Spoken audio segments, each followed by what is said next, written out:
오늘 하나님의 말씀 제목은 영적 축복을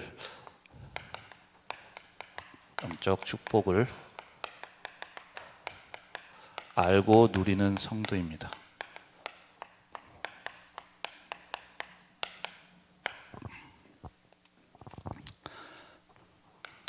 이번 주 우리 강단을 통하여서 영적 축복, 성도가 누려야 할 영적 축복에 대해서 말씀을 주셨습니다. 하나님께서는 우리에게 우리 세상 사람들이 알지 못하는 영적 축복, 이 영적인 사실을 알게 하셨는데, 말씀 가운데서도 이 영적인 축복을 제대로 알고 누리라고 말씀을 하셨습니다. 제대로 알고 누려야 한다는 것은 우리가 이 영적 축복이 와 있음에도 불구하고 이 사실을 잘 알지 못하거나 또한 이 축복에 대해서 오해하고 있다는 말일 수 있겠습니다. 그 모습이 바로 고린도 교회의 모습이었습니다. 그 교회 성도 가운데 은사, 우리가 성경 말씀을 읽진 않았지만 4절부터 나오는 그 은사를 통해서 내 은사가 더 높다, 내 은사가 더 대단하다 하면서 그 하나님의 능력을 제대로 보지 못하니 계속해서 싸우는 모습을 보여주게 됩니다. 또한 일부 성도의 모습들은 우리가 이러한 영적인 사실에 대해서 무지한 모습을 보이는 것이 바로 고린도 교회의 모습이었습니다.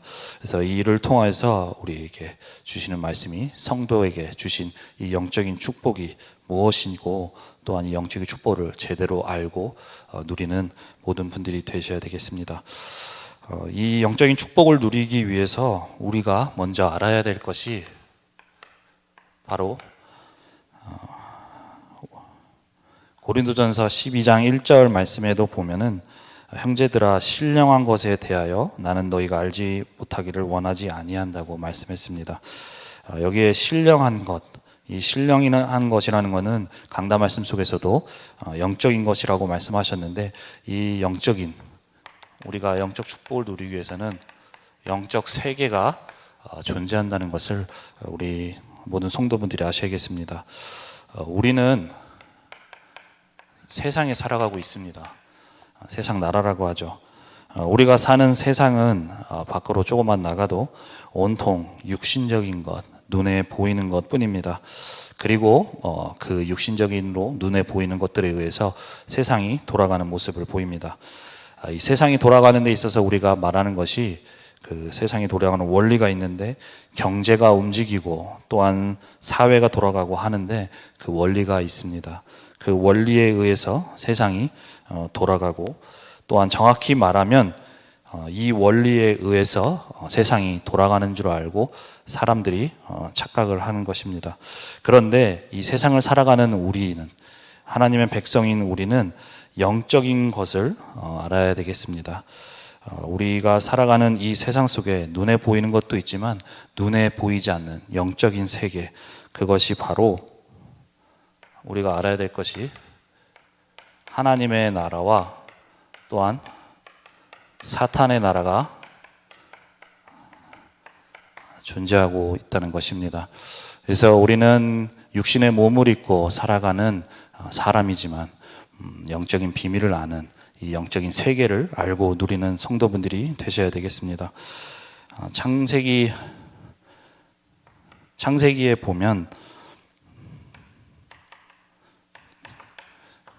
보면 하나님이 세상을 창조하신 내용이 나옵니다. 6일 동안 하나님께서 에덴 동산에 그 모든 동물과 식물과 모든 인간을 만드시고 내용이 나오는데요. 그 창세기 1장 2절에 보면 하나님께서 이 세상을 만드시기 이전에 이미 이 영적 세계가 존재했다는 것이 나옵니다. 창세기 1장 2절에 보면은 땅이 혼돈하고 공허하며 세상이 흑암 위에 있다고 말씀합니다. 이처럼 하나님이 세상을 만드실 때 그냥 눈에 보이는 그런 것들만 있는 것이 아니라 이 영적인 세계가 존재했다는 것을 말씀합니다. 그리고 이 배경 속에서 우리 사람을 하나님께서는 창세기 3장에 영적 존재로 하나님의 형상 닮은 하나님의 형상 닮은 영적 존재로 창조하시고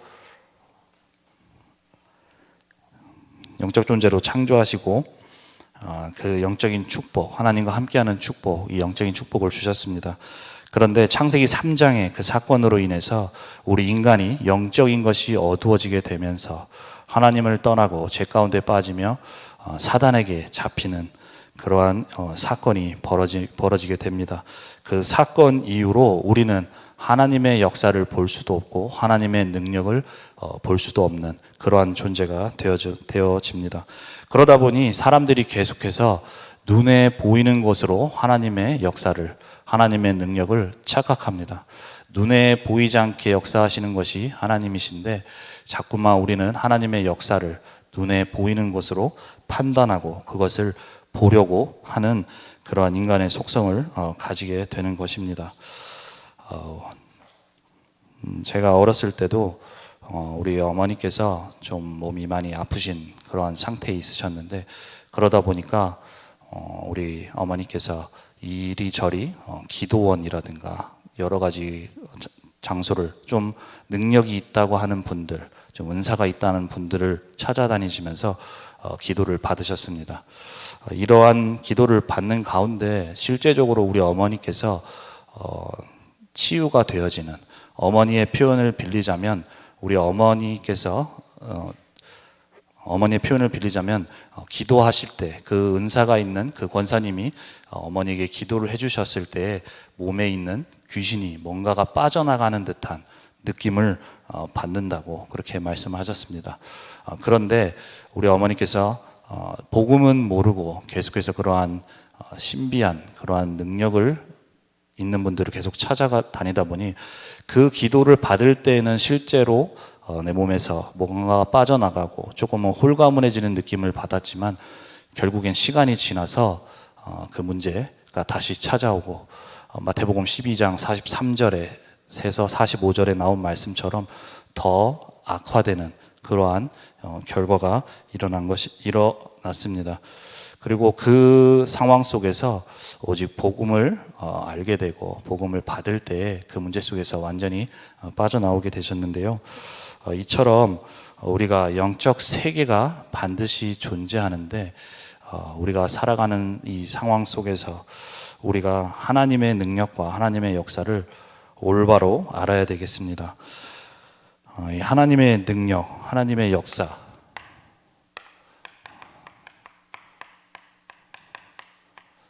이 하나님의 역사에 본문 말씀, 강단 말씀에서도 주신 것처럼 이 역사가 과연 어디에 초점이 맞춰져 있는지를 우리가 정확하게 알아야 되겠습니다. 하나님은 지금도 능력으로 역사하시고요. 하나님께서는 지금도 역사하고 계신데 그 능력과 역사가 과연 어디에 초점을 맞춰져 있냐는 것을 정확히 알아야 되겠습니다. 이번 주 강단 말씀에서도 말씀하신 것처럼 하나님의 역사의 초점은 바로 복음에 있습니다.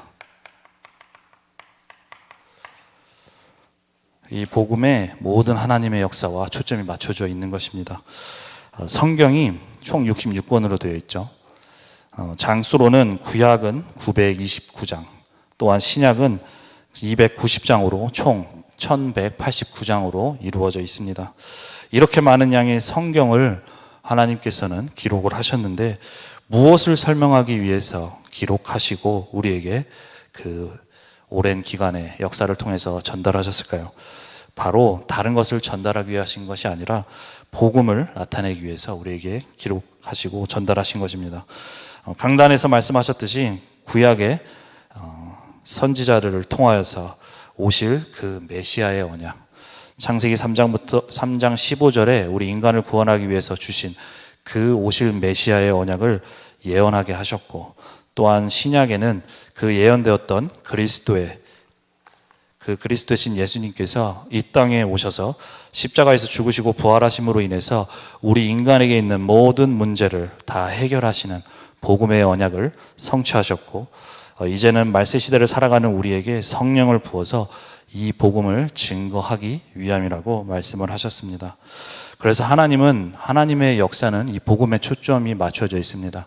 시대마다 이스라엘 백성이 이 복음을 놓치고 노예와 포로와 속국이 되어졌을 때마다 하나님은 다른 능력과 다른 역사를 행하신 것이 아니라 이 복음을 회복하도록 하셨고, 이 복음이 회복되는데, 그 복음의 언약이 성취되는 데에 모든 능력과 역사를 행하셨던 것입니다.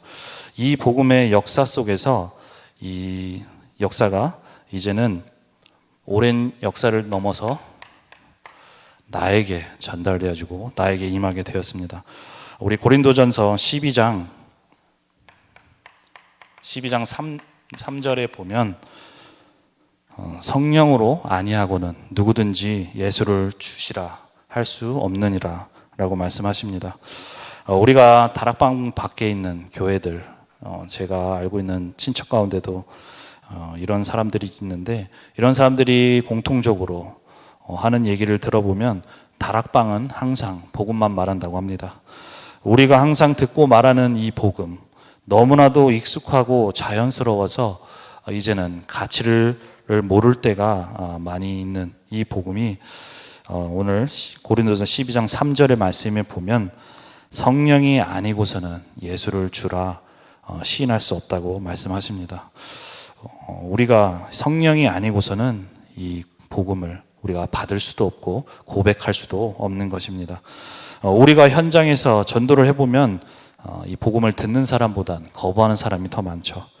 그리고 조금 관심이 생겨서 이 복음의 말씀을 조금 듣는가 하면 시간이 지나서 영접 기도를 할 때 자리를 뜨거나 또한 누군가가 와서 그 사람을 데리고 가 결국에는 영접 기도까지 할 수 없는 경우들을 우리가 많이 보게 됩니다.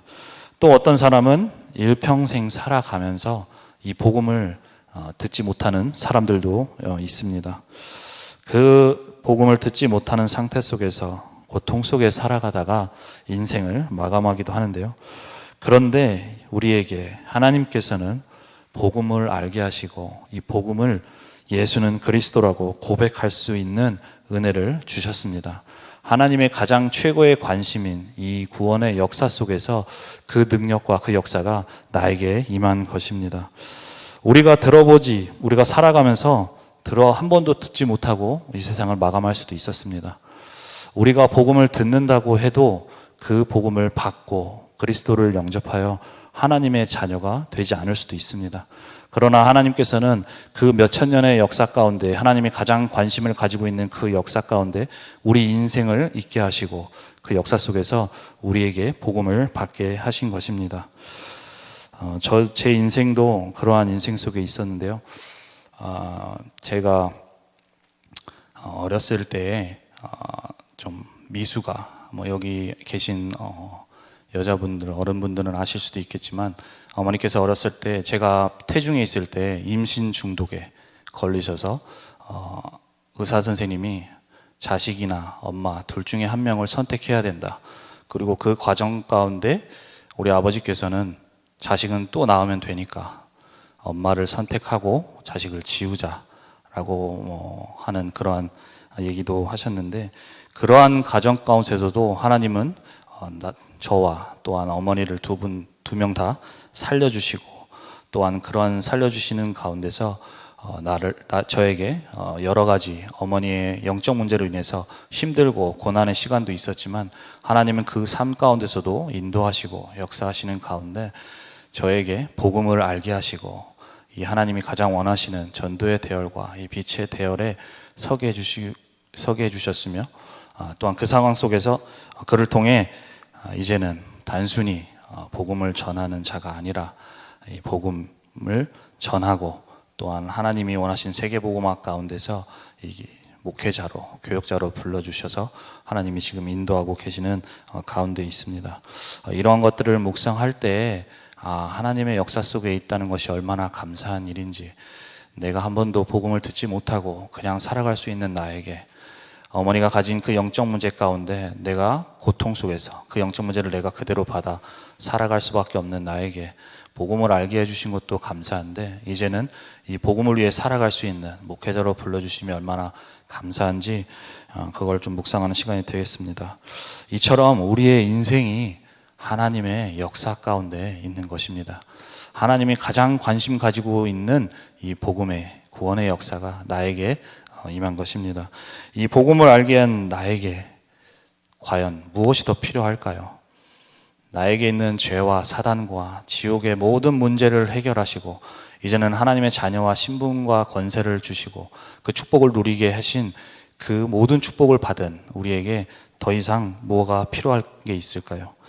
그래서 여기 계신 분들은 이 역사 속에서 복음의 하나님의 역사가 있다는 것을 다시 한번 생각하시며 우리에게 주신 이 복음에 집중하는 모든 분들이 되시기를 바랍니다.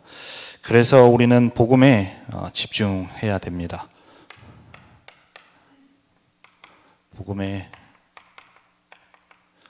복음 속으로 들어가야 되는 것입니다. 강단 말씀 속에서도 우리의 하나님의 역사가 복음에 초점이 맞춰져 있고, 그래서 우리 성도들은 이 영적인 역사의 시작을 복음으로 하라고 말씀하셨는데요. 어제 새가족 수련회 때도 우리에게 말씀을 주셨습니다. 우리 인생은 광야길 같은 인생입니다. 우리가 살아가다 보면 여러 가지 문제와 어려움을 만날 수가 있습니다. 어제 말씀 가운데서도 문제와 사건이 없다면 그 사람은 빨리 천국에 가야 된다고 말씀하셨는데, 이처럼 우리가 살아가는 인생 가운데서는 누구에게나 찾아올 수 있는 것이 바로 문제와 어려움입니다. 그리고 말씀 가운데 이때 나는 과연 어느 편에 서느냐가 참으로 중요하다고 말씀을 하셨습니다. 우리는 문제가 생기고 갈등이 생기고 어려움이 생기면 그 문제를 생각하고 그 갈등을 생각하고 또한 그렇게 생각하다가 결국엔 그 어려움에 빠지게 됩니다. 혹 어려움과 갈등, 문제가 있으신 분들은 오늘부터 그 문제의 편에 서지 마시고 이 복음의 편에 서시기를 바랍니다. 그 문제를 가지고 우리는 이제 복음 속으로 들어가는 것입니다. 로마서 1장 16절에 17절의 말씀에 보면 이 복음은 모든 믿는 자에게 구원을 주시는 하나님의 능력이 된다고 말씀하셨습니다. 우리에게 주신 이 복음은 완전하고 충분하고 모든 것입니다. 그래서 우리는 오늘 또 우리의 문제와 사건, 그것들을 바라보는 것이 아니라 정말로 복음에 집중하며 그 하나님의 역사 속으로 들어가는 모든 분들이 되셔야 되겠습니다. 그리고 17절에 보면 오직 의인은 믿음으로 말미암아 살리라라고 말씀을 하십니다. 복음에 들어갈 때 우리가 하나님의 능력이 나타나는데 중요한 것은 우리에게 있는 믿음입니다. 16절에도 봤듯이 모든 믿는 자에게 하나님의 능력이 된다고 말씀하십니다. 우리가 살아가면서 참 사람 말은 잘 믿고 잘 따릅니다. 예를 들어서 누군가가 와서 옷도 깔끔하게 입고 뭔가 있어 보이는 사람이 어떠한 조건을 얘기하면서 이 조건을 잘 지키면 내가 너에게 1,000만 원을 주겠다라고 한다면 그 사람의 겉모습을 보고 그 말을 믿겠죠. 그리고 그대로 행할 것입니다. 그렇게 우리가 사람의 겉모습을 보고도 그렇게 믿고 할 수가 있는데, 오늘 주신 말씀은 하나님의 말씀입니다. 우리가 믿는 자에게 하나님의 능력이 나타난다고 말씀하십니다. 그래서 우리는 오늘도 복음에 집중하고 복음 속으로 들어가는 모든 분들이 되셔야 되겠습니다. 하나님께서는 내게 있는 문제, 갈등, 그 모든 것들을 하나님의 역사의 시간표 속에서 이 복음의 성취를 위해서 주신 것입니다. 그래서 문제와 사건은, 어려움은 나에게 문제가 아니라 축복이고 발판이고 그 언약이 성취되는 과정인 것입니다. 중요한 것은 우리가 어느 편에 서냐가 참으로 중요한 것 같습니다. 그래서 우리 오늘도 이 하나님이 주신 언약을 붙잡고 우리 모든 것들, 사건과 어려움을 가지고 복음 속으로 들어가시는 모든 분들이 되시기를 바랍니다.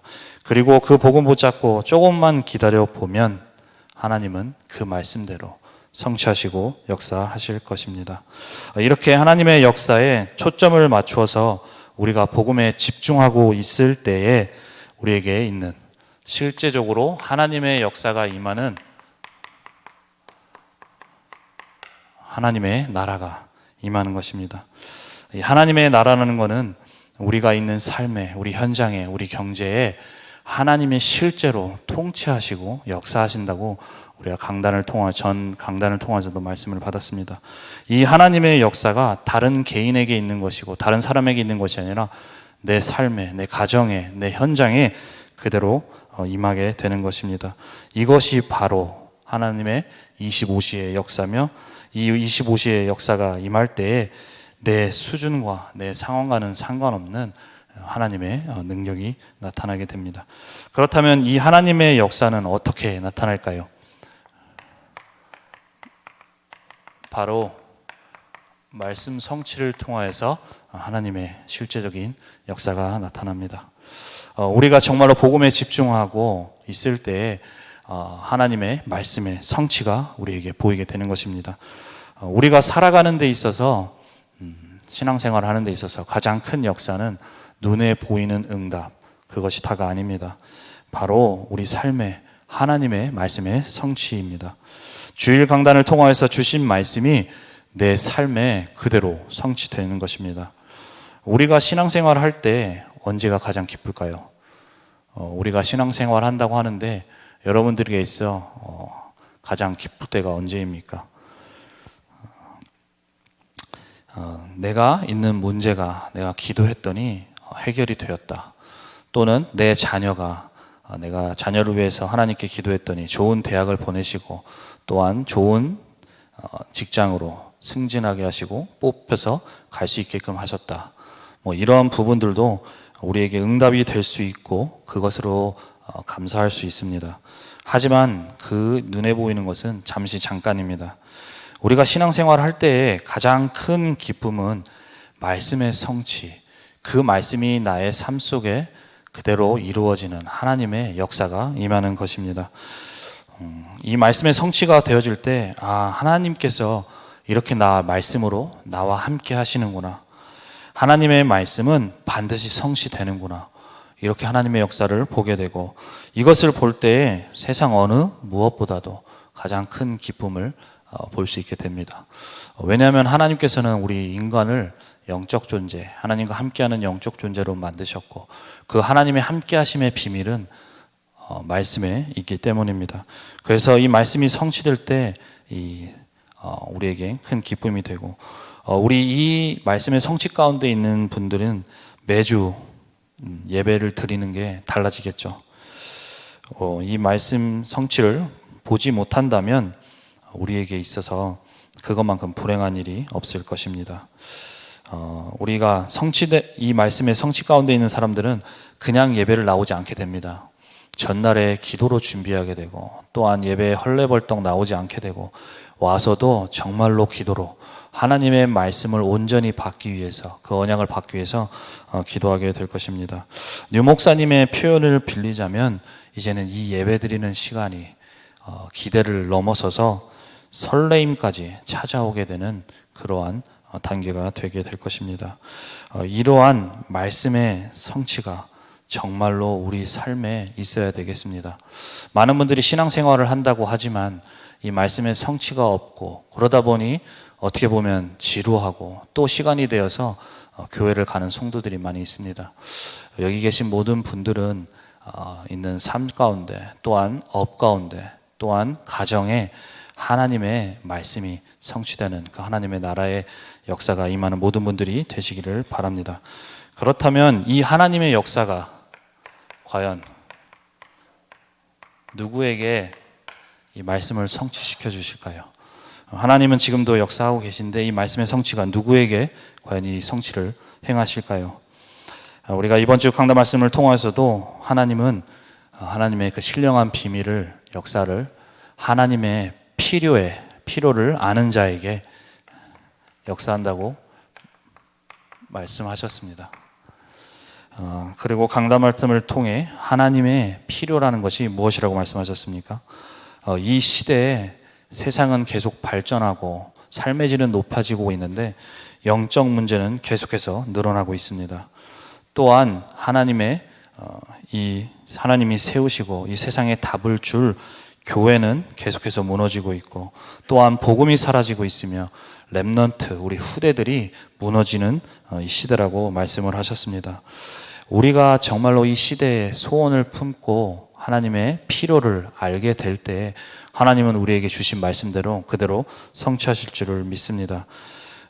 그래서 우리에게 필요한 것이 정말로 이 하나님의 소원을 나의 마음에 나의 소원으로 되게끔 해달라는 그 기도 제목을 가지셔야 되겠습니다. 우리가 5인 1조 팀 또한 300말씀 운동의 이 미션을 응답받기 위해서 우리가 과연 어떻게 응답을 받아야 될까요? 하나님의 필요를 아는 자에게 그 응답을 주시고 역사하실 것입니다. 그런데 많은 성도들이 살아가고 또한 신앙생활을 하는데 이 하나님의 필요에 관심이 많이 없습니다. 신앙생활을 하는 이유가 내가 있는 문제를 해결하고 내가 먼저 복받고 내 삶이 뭔가 나아지는 종교성에서 많은 신앙생활을 하는 경우가 많이 있습니다.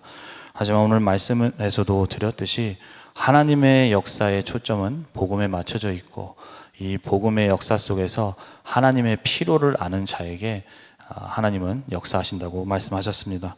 그렇기에 정말로 이 시대의 영적인 문제 또한 교회가 무너지고 후대가 무너지는 복음이 사라지는 이 시대에 그것을 나의 소원으로 나의 한으로 품고 정말로 하나님의 필요를 아는 그래서 하나님의 역사가 임하는 모든 분들이 되시기를 바랍니다. 이 필요에 내 업과 내 경제 또한 내 가정이 있다면 하나님이 어떻게 하실까요? 우리가 정말로 그 필요를 안다면 그 말씀을 붙잡는다면 하나님은 그 자리에 그 현장에 하나님의 말씀으로 역사하시고 하나님의 나라가 임하게 될 것입니다.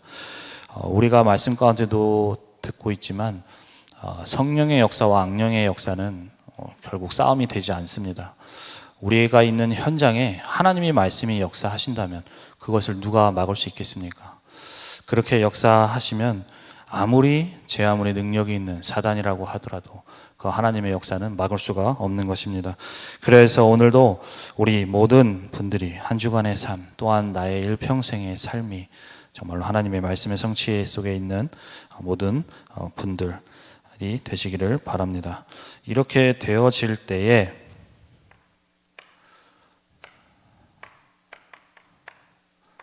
우리에게 발견되는 것이 바로 WIO 가장 먼저 위드입니다. 어떠한 상황 속에서 나에게는 문제가 되고 어려운 것 같은데 그 상황 속에서도 하나님은 나와 함께하고 계신다는 것이 보입니다. 그리고 어떠한 악조건 같은 경우에서도 그 속에서도 또는 나를 힘들게 하고 어렵게 하는 그 모든 사람의 성도의 그런 렘넌트들 가운데서도 하나님은 우리와 함께하고 계십니다. 그리고 그 모든 것들을 하나님은 합력해서 하나님의 선한 계획을 이루어 가시는 것입니다. 그래서 우리가 정말로 오늘도 하나님이 주신 언약을 따라 말씀의 성취를 보면서 우리에게 주신 정말로 하나님이 함께 하시는 그 실제적인 역사가 임하는 모든 분들이 되셔야 되겠습니다. 결론을 맺겠습니다. 그래서 우리에게 중요한 것이 응답이 아니고 내 영적 상태가 중요합니다. 우리는 자꾸만 신앙생활 하면서 뭔가를 보기를 원하고 뭔가 나타나기를 원합니다. 하지만 중요한 것이 내 영적 상태. 하나님은 지금도 나와 함께 하시면서 응답을 주시고 모든 것 속에 합력해서 선을 이루고 계신데 내 영적 상태가 그것을 볼 수 없는 상태가 된다면 아무리 하나님이 역사하신다고 해도 그 역사는 나와는 무관한 것입니다. 그래서 우리 모든 분들이 영적 상태가 정말로 하나님의 역사를 볼 수 있는 영적 상태가 되어야 되겠습니다. 그래서 우리에게 필요한 것이 예배를 드리는 개인 예배의 단입니다. 우리가 예배 시간에 와서 말씀을 받고 찬양하고 기도하면 내 영적 상태가 올라가죠. 그러다 보면 세상에 나가면 정말 그 말씀대로 모든 걸 행할 수 있고 될 것이라고 생각하기도 하는데 막상 현장에 나가면 우리가 이 영적 상태가 다운되는 경우가 많이 있습니다. 그래서 우리에게 필요한 것이 현장에서 하나님의 하나님의 말씀에 집중하고 나에게 주시는 언약을 집중하며 또한 하나님이 나에게 주신 이 영적 축복인 신분과 권세를 누리는 개인의 단을 드리는 시간이 꼭 가지셔야 되겠습니다. 그 단을 쌓을 때 내 영적 상태가 비로소 하나님이 원하시는 영적 서밋의 상태가 되어지고 그 역사가 실제로 임하며 이제는 하나님의 소원인 교회를 살리고 또한 후대를 살리고 또한 현장에 영적 문제로 죽어가는 사람을 살릴 수 있는 그러한 응답을 받아 나가게 하실 것입니다. 그래서 우리의 모든 성도분들이 오늘 우리가 영적인 축복, 우리에게 주신 이 영적 축복을 알고 반드시 영적 세계가 존재한다는 것을, 그래서 우리가 고린도 교회 성도들과 같이 무지하고 그것을 잘못 오해하는 것이 아니라 올바른 하나님의 역사 속에 있는 그 축복을 누리는 모든 분들이 되시기를 바랍니다. 우리 찬송가 191장 찬양하겠습니다.